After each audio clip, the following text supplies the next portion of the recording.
YouTube, what's going on? My name is Kevin, the Tech Ninja, and I'm a guy that makes review videos. And let me tell you this is going to be a different type of review.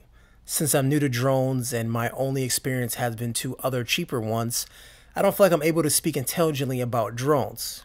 But what I can talk to you about is my experience over the last 3 weeks, and also tell you about things that I found when using the DJI Phantom drone.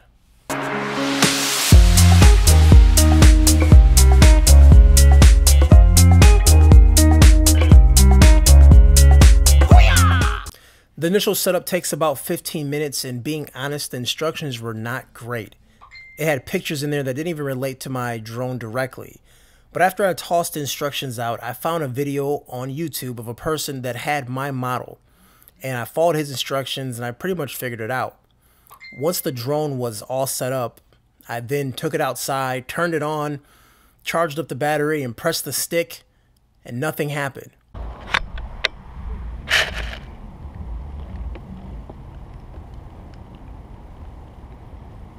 What the heck? It's flashing red now. So I went back to my instructions and figured out that there was a method to actually flying this thing. So once I sat down and actually read the instructions, I was able to fire up the propellers and I was ready to rock.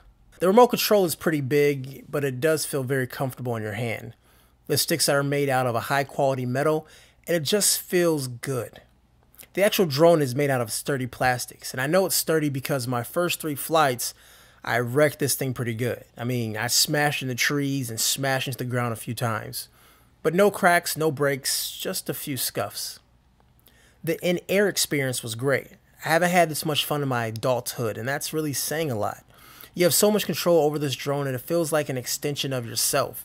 It's the craziest thing, but pulling off into the air, shooting 200 to 300 feet high in the air, and then buzzing back to earth, spinning around your subject is euphoria. And I'm just getting chills talking about it. In the air, the drone has lights that tell you what is front and what is back. However, you lose sight of that when you're so high in the air. You pretty much have to guess which way you're facing. Since I've only flown it for 3 weeks, I really don't have the controls down pat yet, and to comfortably fly over water or anything like that. But I'm good enough in close quarters to fly low around people and buzz their heads a few times. Now, one thing I do need to tell you that is when you have this drone out, people will notice. I had a lot of people ask me what it was, or some people ran when it was under them. It was pretty crazy to see. Actually, I flew over these kids playing tennis and they stopped playing tennis just to stare at me flying this thing. Now, the battery lasts around 15 minutes of flight, give or take a few minutes. And also the battery charges in about an hour and a half. You should really buy a second battery. Now, the battery is sort of a generic looking battery, but I haven't seen anything like that in stores. But I'm pretty sure if you go to any hobby shop, you may be able to find one that's made like this. If not, you would have to buy it from DJI or Amazon directly. Now, one thing you should know is that the controller needs to be in a certain mode before flying. There's actually no reset button accessible on the drone that I could find.